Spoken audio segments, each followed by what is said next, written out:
do. Welcome once again to Hockey. Whoops. There we go. Can you hear me?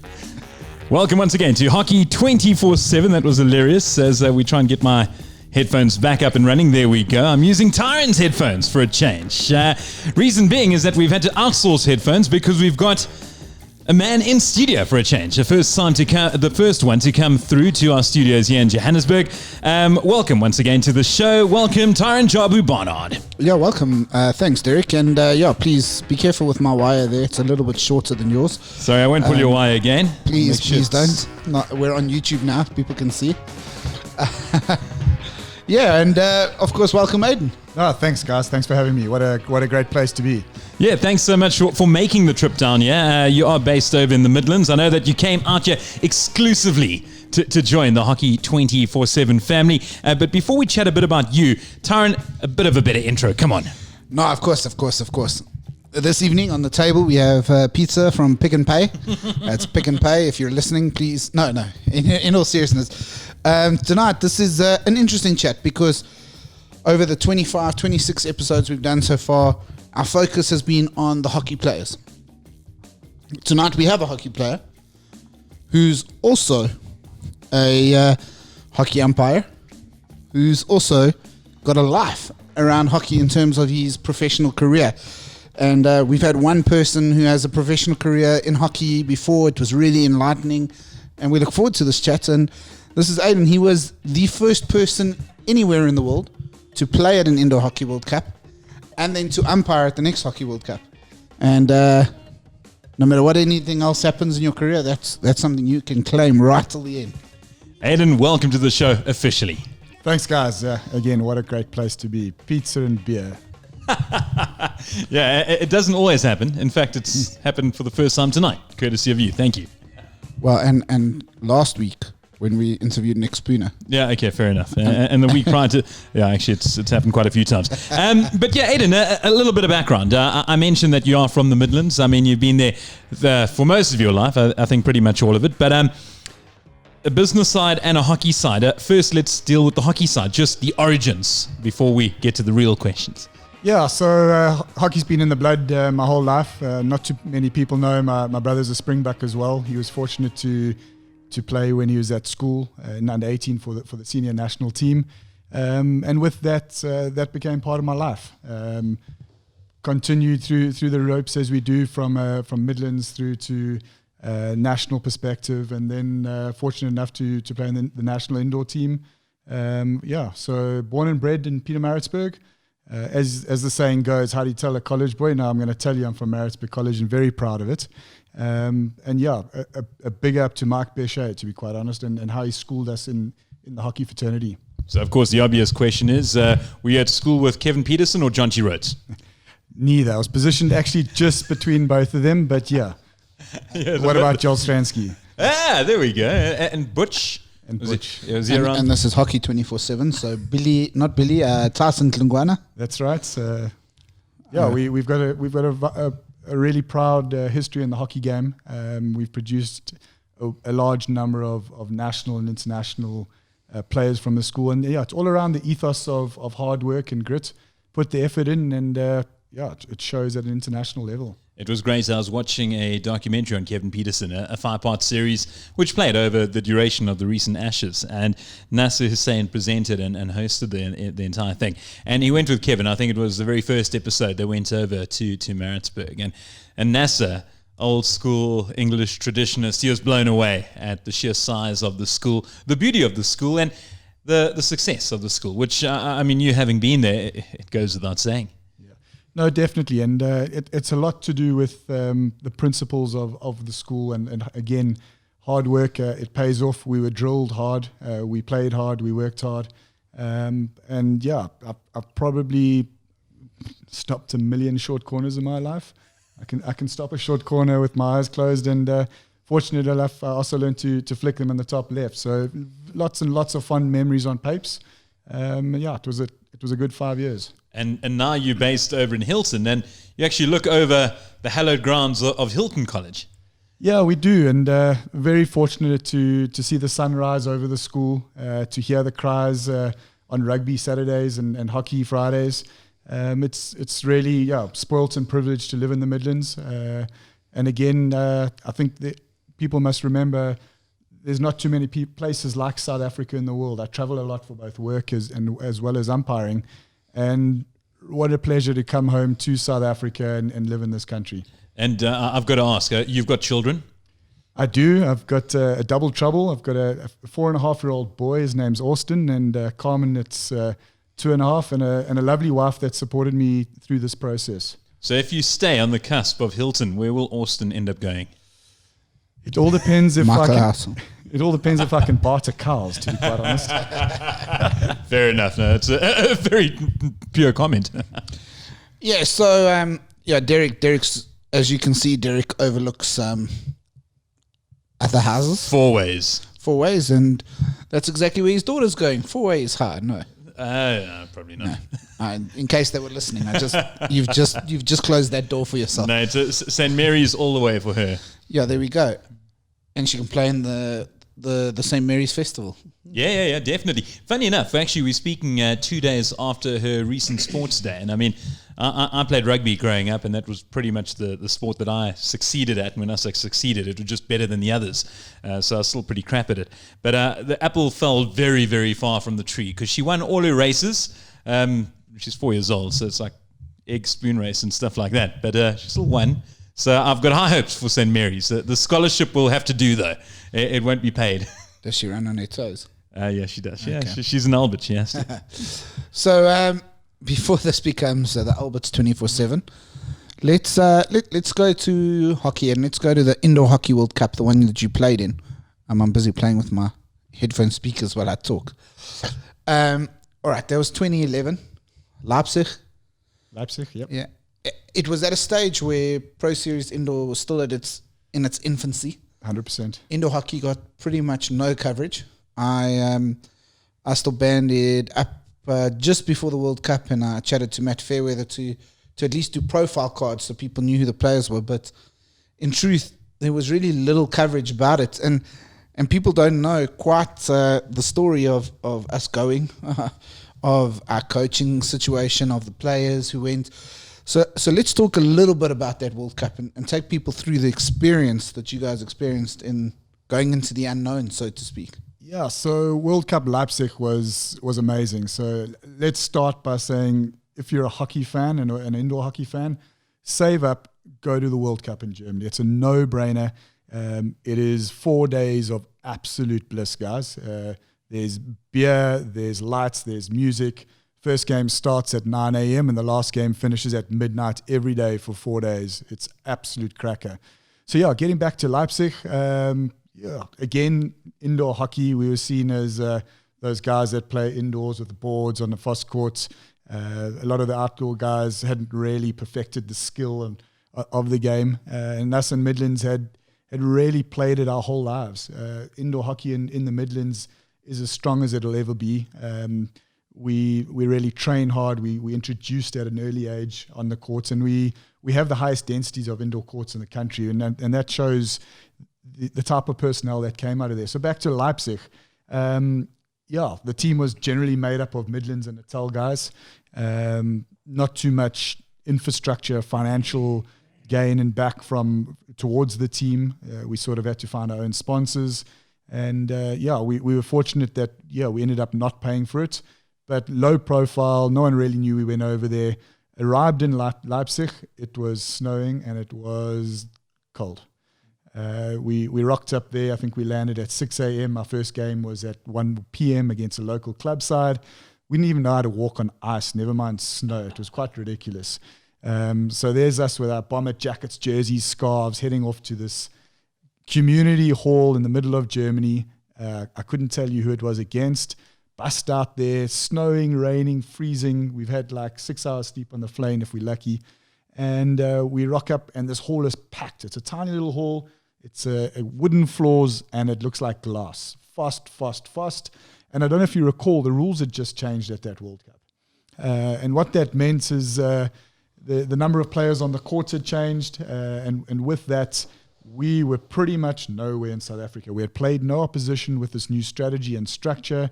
And really had to find our way. We got on the court.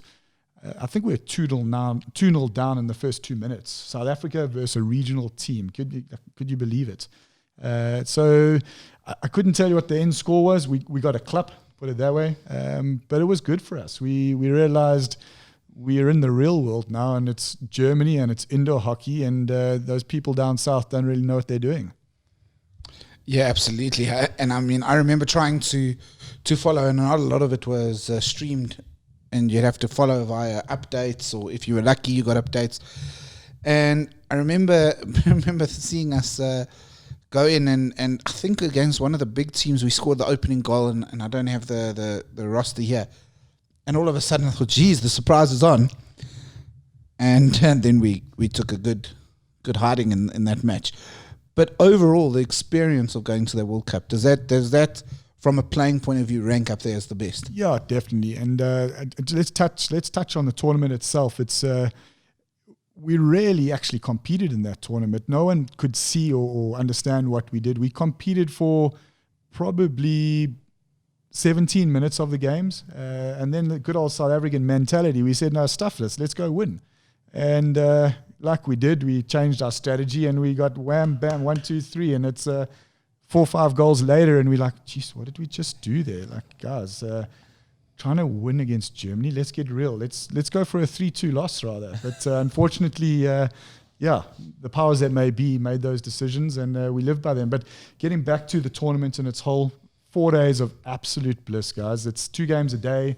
The vibe is unreal. There's lights, there's smoke, there's beer, there's you name it. It's one of the best experiences in my lifetime. And again, having gone now from a playing perspective, which was really hard, to then going and being fortunate to be selected to umpire at the World Cup.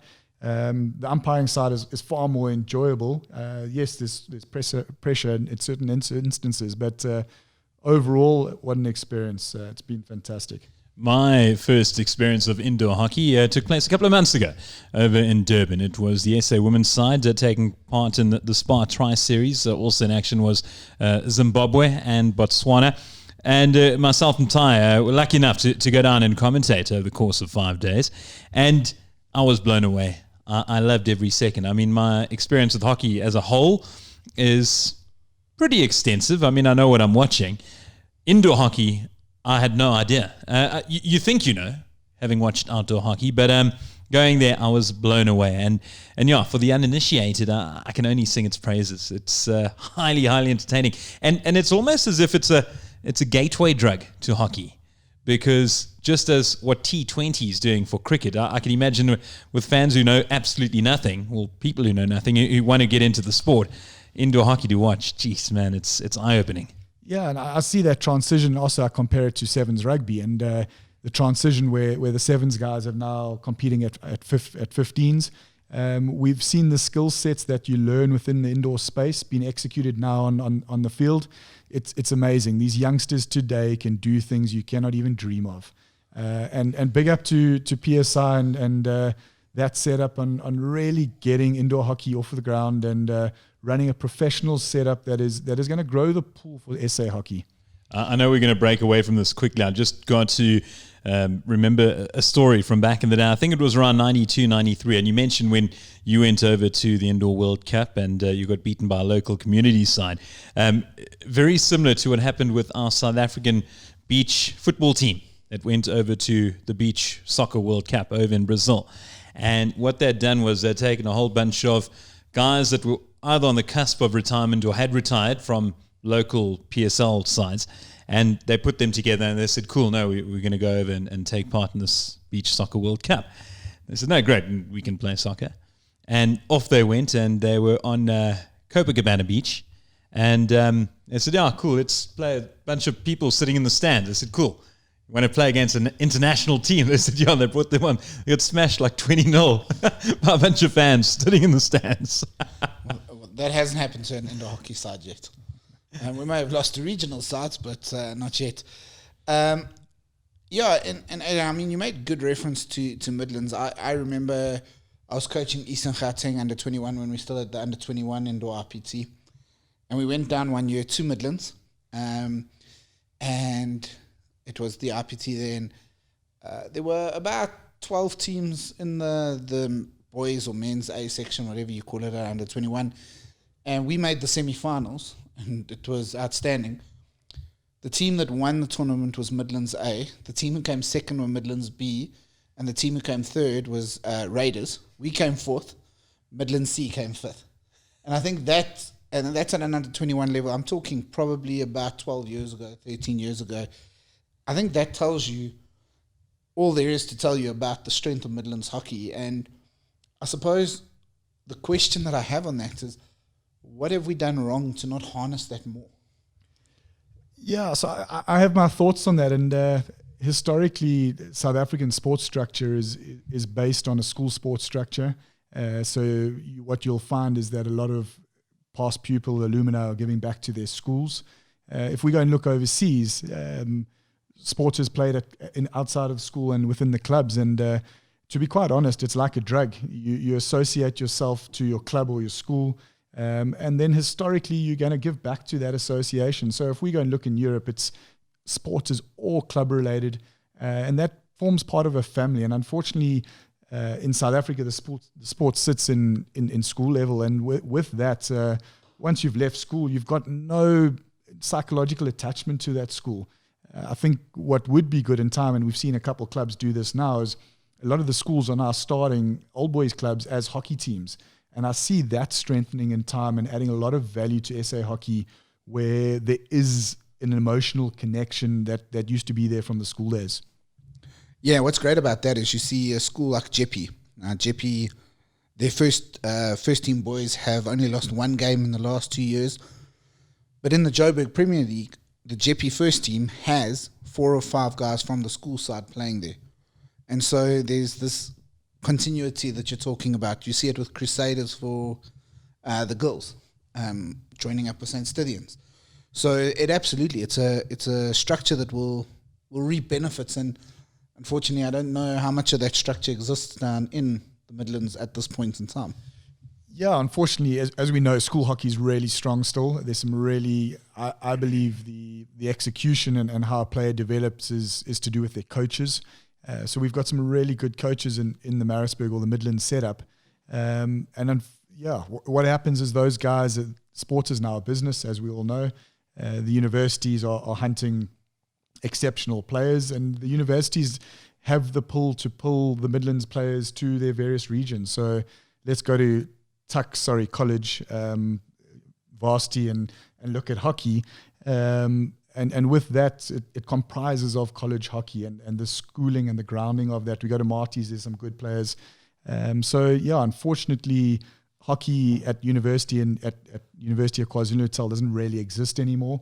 The demographics have changed the focus within the sports department, and football, rugby, and other sports are priorities. And that's the reality with society. We've got to find sexy products that people want to be associated to. And right now, hockey might not be that for everyone. Yeah, absolutely. I think you couldn't have hit the nail better on the head than that. Let's move away from Midlands and schoolboy hockey, and let's go back to the World Cup. But let's move from Leipzig now to Berlin. 4 years later, you're not wearing the Protea on your shirt anymore. You're wearing FIH, and you go there as an umpire. At what point did you decide, okay, because you still play, but at what point did you decide, no, my focus, I wanted to go as an umpire? What was the turning point for you? I think we need to be realistic in life, and that falls in both business and sport. And my time is up on the indoor field. I've done my bit. We've added a lot of value where we can. It's in my blood, and it won't stop. So I had the opportunity to possibly get on the panel. Many people didn't know this, but I went to the World Cup without an international grade, which is pretty scary, and the risk they invested in me, I'm very fortunate. So went to the international, to the World Cup. I also was fortunate enough to blow 3 internationals in one game. I don't know if that's been done before at the World Cup either. Lastly, ended up umpiring the quarterfinal in my first major event. Proud, nervous, and very happy with the transition. the space that we're in there it's just another hockey field. The rules are the same. The speed is slightly quicker, but on the field, get 99% of the small decisions right. You earn the trust, you earn the responsibility, you earn the power to execute what you're good at on the field. And any sort of guidance to an umpire going forward, it would be really focus on the little decisions. There's probably 99 of those on the game, and you earn the trust and the respect from the players and the people watching the game. And that's what I focus on when I enter the field, whether it's outdoor or indoor. Tyron spoke about the turning point, but what was that transition like from being a player to almost a boss, so to speak? Yeah, so I've been umpiring my whole life. At college, I was introduced to umpiring. So when I was under 14, I was umpiring under 12. When I was 16, I was umpiring under 14. And I've just transitioned through the process. So I had this dual role. And the reason why I did it is it actually, not too many players realize this, but the advantage you can get from understanding the mentality of an umpire is that 1% that you need as an international player to succeed. That 1% that you can execute by possibly putting a suggestive comment in the umpire's mind or understanding what that umpire might do in a situation allows you to win games. It allows you to get short corners. It allows you to get a yellow card. It allows you that upper hand. And guys, sports is so at the highest level, it's that 1% that differentiates yourself. And with that, I used that as my secret to execute on the game of hockey. I'll never forget, I've travelled a fair bit with the international cricket team for South Africa, the Proteas. And a couple of years ago, we were in India, and I used to stay in the same hotel with the team as well as the umpires. And I remember the team were going out the one night for drinks and dinner. And the one player said, no, he's not. He saw the umpires in the bar. He's going to go join them. And they said, you've got to be a team player. And he said, no, you've got no idea. This is being a team player, very much so. And he went, and Gouldy, who's one of the umpires, he was there, and he enjoys a drink. And the guy came in, and it was obviously completely choreographed from his side, but the umpires had no idea. And he became complete mates with him, sitting at the bar. And, this went on for about 2-3 hours. And, over the course of the next couple of days, for those 50-50 decisions, suddenly this guy, they went his way. And obviously it harks back to spending time with the umpire. Did you get a convincing comment in your ear that made you change your mind? No, so the suggestive comment, I appreciate those people. They're using their brains on the field to try and make you think. And I've got some stories about umpiring and in the world. And I'm a bit of a tea fanatic. I'm a passionate Five Roses drinker, and I do like my beer. But try and get a hot cup of tea in India is very problematic. And I know this is way left, but I'm going to tell you a story because it's quite interesting. As when I travel, I take my Five Roses with me because it's just what I like in the mornings. And I was sitting in the Indian hotel, and I'm trying to get a hot cup of tea. And obviously, us English, we like our milk with our tea, which is a little bit foreign for anyone else. So, can I have a cup of tea, please? English breakfast tea. And it comes, and it's lukewarm, and there's no milk. And eventually, I worked out how to get hot tea in India. And it's, good morning, sir. Can I please have piping hot English breakfast tea with a warmed up mug? And warmed milk, please. And from that day on, I know how to get hot tea in India. Geez, that accent was spot on. Yeah, Derek, let's share yours. Not even close. Well, can we offer you a piping hot tea? Yeah, sorry, we only had beer for you. My apologies. We've got to go back to another story from India. I know it's completely going left field now. But, it's a fantastic country. Obviously, we know that the national sport is hockey, but cricket is indeed a religion there. And I've been to the likes of New Zealand, where people speak about how hallowed rugby is, but it doesn't come close to cricket. There's absolutely no way.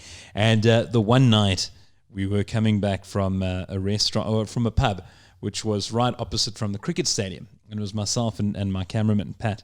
And we got back to the hotel, and as I mentioned, we'd been staying in the same hotel as the players. And I was still keen for a bit of a party. And I said, yeah. And we were in Nagpur as well, which is a terrible place, no offense. And we decided, I said, no, listen, we got to go look for some place to go have a bit more of a party. And he said, okay, cool, there's nothing. The place is completely dead, the hotel. So no, we'll find. I heard some music. Went downstairs, and there in the basement, they were having a wedding. And Indian weddings are lavish affairs. And we walked in, and the entire wedding party stopped. The groom came over to me, and they knew that the Proteas were staying there. And he said, South Africa? Meaning South Africa player. And I said, yes, meaning from South Africa. The entire wedding party stopped. They lined them up from the groom and the bride right through to the barman. And we had to go down and shake everyone's hand, have photo opportunities. Probably lasted about half an hour, just the handshaking alone. They are the most amazing people, and they are sport befok. Have you ever decided which player it was they thought you were? Yeah, geez, you know what happened as well? I had to do an interview the one day, and there were lights on me. We were doing a live interview. I was doing it for some media house. And next thing, these cars start pulling over, and these people get out. They're standing in line waiting for an autograph. And we finish up the interview, and I get there, and they say, can I have an autograph? So I said, no, I'm not a player. And they said, no, you are. So I said, no, I'm not. And they said, no, you are. And they pointed to the monitor that had been showing what they were just recording, and it said, Derek Alberts, Proteas batsman. So they just make it up on the spot. And because every person and their dog has a camera there in India. So there are media houses fighting for any chance that they can get. So they'd rather ask for forgiveness than permission. That's ridiculous. The worst I've ever been called on TV was I was once called a, no jokes, I was called a boxing analyst on ETV. Now, I've never watched more than one round of boxing, but they couldn't get their normal guy in, so they got me in on a Monday morning. You know, I used to go in and talk about football and cricket and hockey, and they were like, we need you to talk about Triple G and Golovin. So I watched a highlights video on SuperSport. I didn't know which guy was which. I read an article, and I just almost verbatim splurged out the article. You know, Triple G took him down in the third round, and he was really unfortunate that wasn't the end of the fight right there. Derek's muting me because he's tired of my boxing analysis. All right, this is not boxing and India 24/7. It is hockey 24/7. Thank the goodness you're reverting back to hockey. Yeah, so what did you think of Golovin in that? No. Let's go back to umpiring. And South Africa has a very rich history in umpiring. We've got the golden whistle for Maurice de Klerk, for Dion, for John, for Peter, for Michelle. So 5 guys with the golden whistle. Annelies Rostron on the short list. Gary Simmons revered as one of the great indoor hockey umpires. Also a very good outdoor umpire, but indoor he's top. You know, why are South Africa so good at umpiring?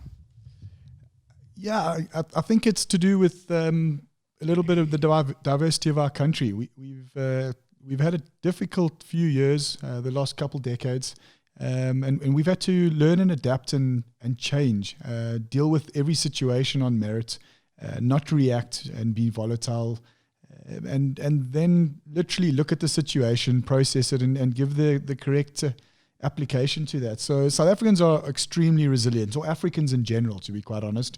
So when we go to an international tournament, we've got nothing to prove. We're from South Africa, a so-called minor nation in hockey, and we go and umpire what we see. There are no strings attached. And with that, we really are resilient in that space. The complexities are left behind. And I think just doing business in South Africa is a whole nother game. And I personally use umpiring and business a lot together. And your ability to make split-second decisions on the hockey field allows you to process and analyze things extremely quickly in the business world. You might not have that analogy, but it's a reality. Is on the field, you're processing thousands of situations every few minutes. Balls traveling at 150 k's an hour, feet, sticks pushing. Did it go over the line? Who did this and who did that? And with that, business / umpiring sort of coincide in that space. I remember chatting to Jaco Paper, Springbok referee and international referee, and he told me, and I forget the exact number, but let's say 500. He said they analysed that a rugby referee over the course of 80 minutes makes around 500 decisions, not physically blowing his whistle, but he has to compute, like you say, all the time. And there's something like you're allowed to make 7 errors within those 500, and it's a error rate of like not even 1% almost. And he said in any other job, it's almost impossible. Yet that they expect that. And could you equate a number? I mean, you say you're just constantly computing decisions, analyzing, making sure that is it right, is it wrong, and then you actually have to blow the whistle. Yeah, I don't actually, unfortunately, have any numbers, but on the topic, I think the introduction of TV has been the best thing for hockey. The ability to refer. Humans aren't perfect. We make 7, 10, 20 mistakes a game. While we're out there to do our best and add value to the game. So it's not about controlling the game. It's adding value with good advantages. It's adding value with allowing a player to push the limits but not break the rules or the laws. And TV for me has allowed the player frustration to be managed better. And in that space, we have our referrals as umpires and player referrals, and the clever teams use their referrals in the best ways that adds value to their game. And in the same, I think TV has exposed some of the lesser or the weaker umpires in the world and given the good guys reassurance that consistently we're making good decisions in that space. What would, in your mind, what makes a great umpire? Give us some characteristics. You're a businessman. If you're hiring the next best umpire, what would you look at? I think firstly we got to start that a key aspect or a key criteria is that the person's played hockey at a really good level. So whether it's provincial or international level, I think it's one of the attributes that you need as an umpire. And why I say that is there's a rule book and there's interpretation. And if you're not playing the game, it's quite difficult to interpret or process the rules of the game in the application. So firstly, yes, they need to play at a decent level. That would be an idea for me. The next would be you really have to have a lot of matter between your two eyes and in your skull there. It's a quick thinking. You've got to be on your toes. You've got to process it. So someone with a bit of intelligence is certainly going to help. You'll see that throughout the world.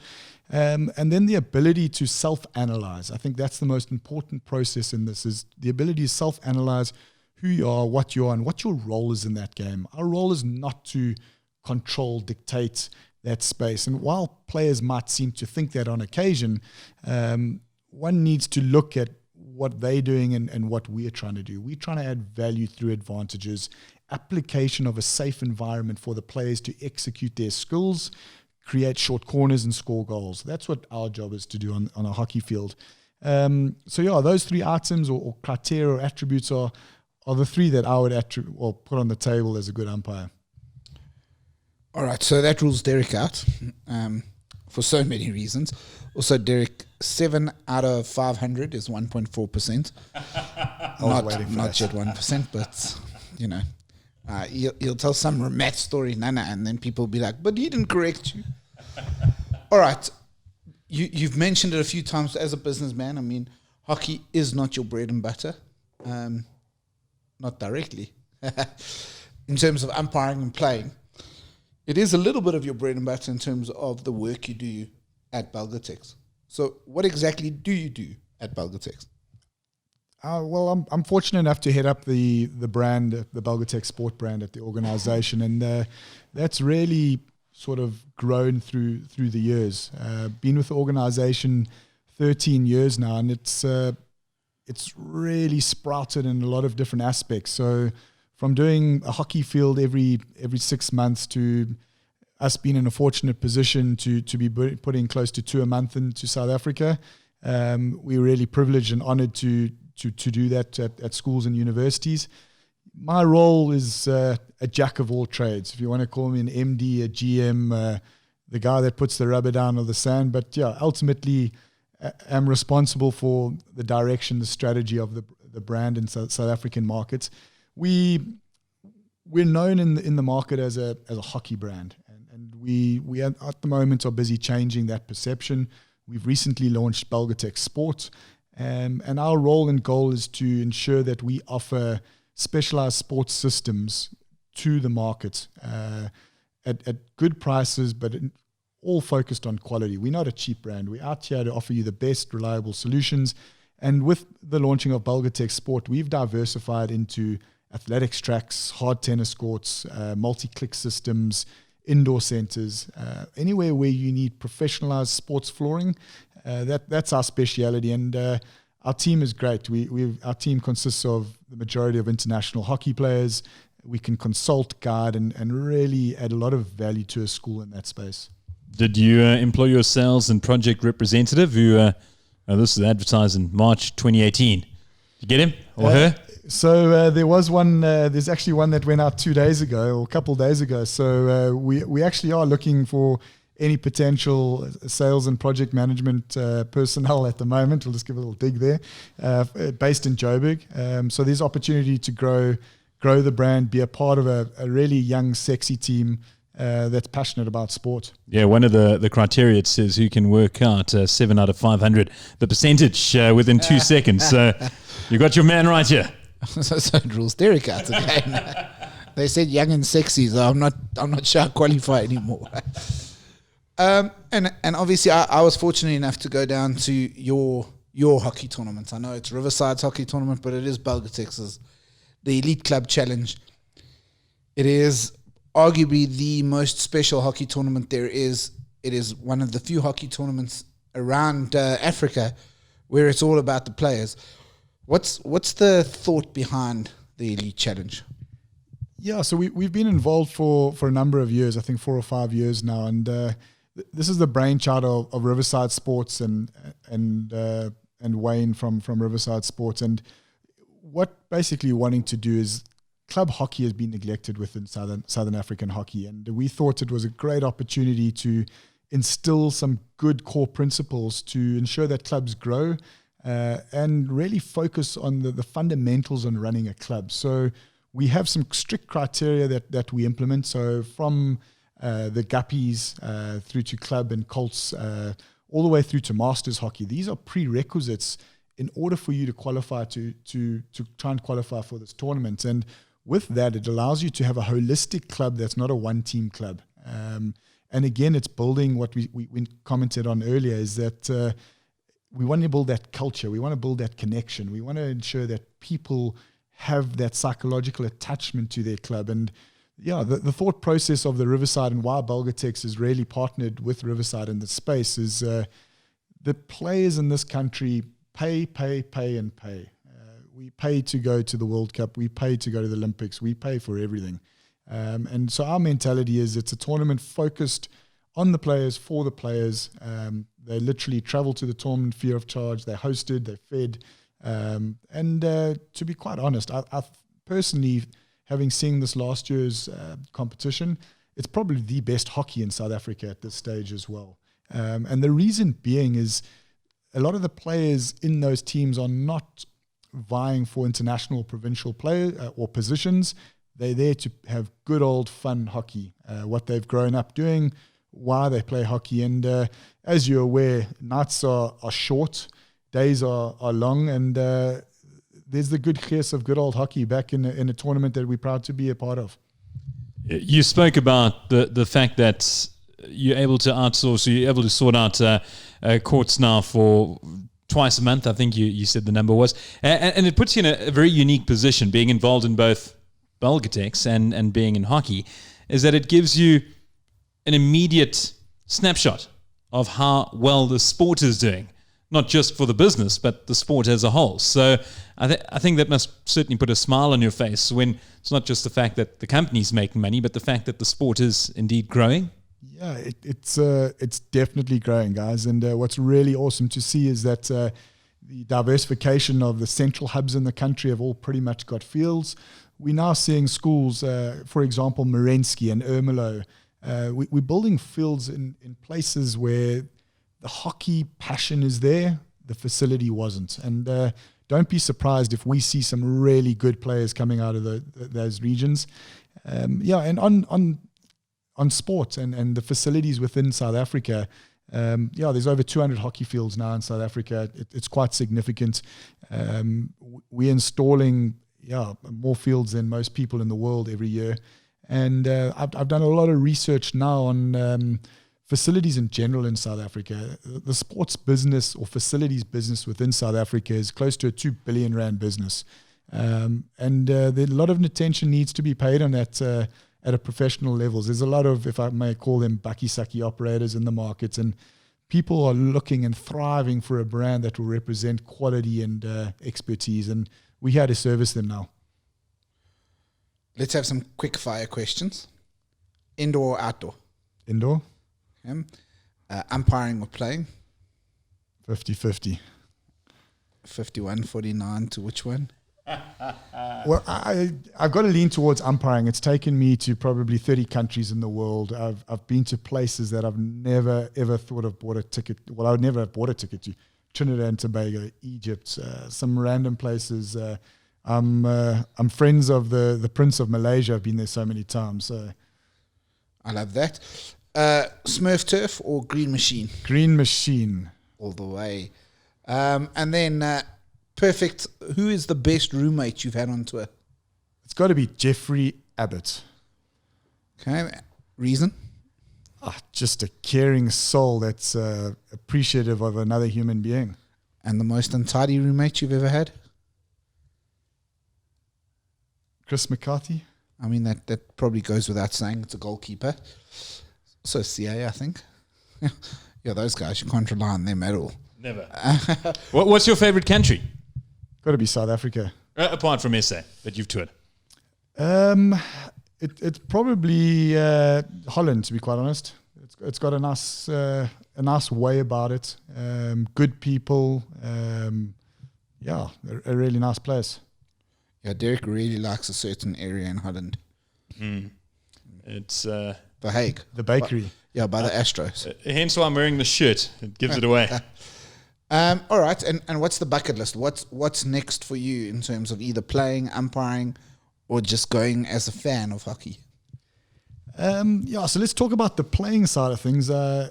We competed at RPT this year or last year, I think. The old Toppies, we got to the semi-finals. I would like to go win RPT one more time. So I'm putting plans together to have the right team in place and to really challenge PSI, the youngsters from PSI. From an umpiring perspective, obviously the ultimate dream is the Olympics.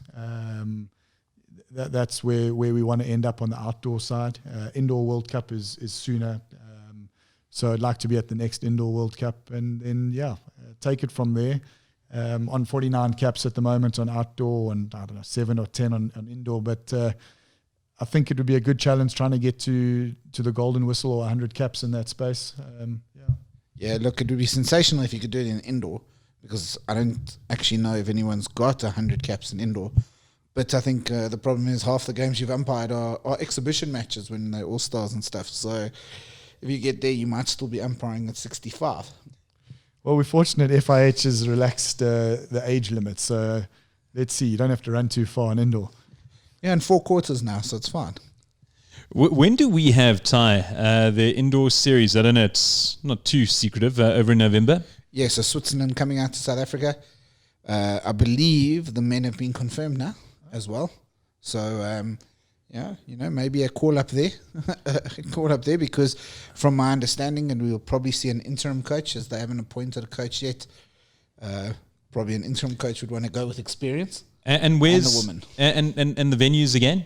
My understanding, it hasn't been confirmed on where, but it'll be 3 tests at Danville and 3 in Cape Town. I'm not sure if it'll be at UCT or if it'll be at one of the schools. Okay, Danville over in Derbs. Yeah. Because I'll tell you why. I'm obviously edging towards this, but Tyron won't be joining me over that series because he'll be expecting once again.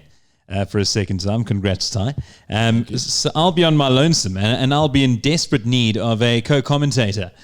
So if you're happy to fill the role over in Derbs, we'd love to have you on board. If you're not, obviously on court.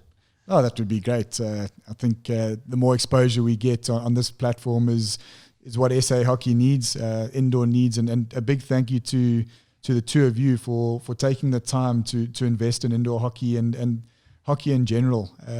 We've all got to do our parts and add value. And a big up to Radar and Hockey 24/7.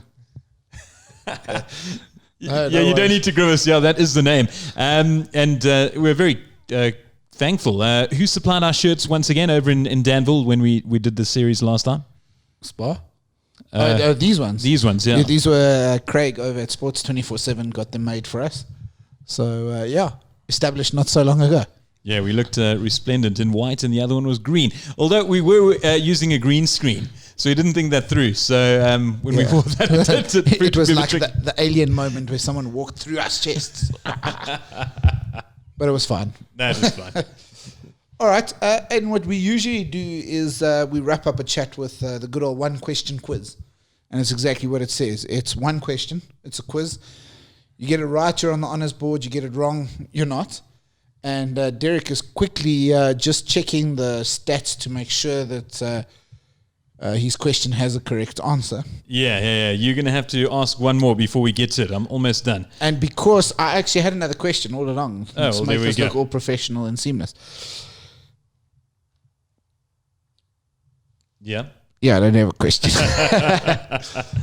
Well, actually, let's throw this out on you. If you were to select the next indoor men's coach right now, and money wasn't an object, because we could pay a salary, who would you go for? I think we need to look twofold. So if we're going local, I would probably lean towards Steve Evans. That would be my bet. Just played at that level, has a good ethos, really gets the best out of people.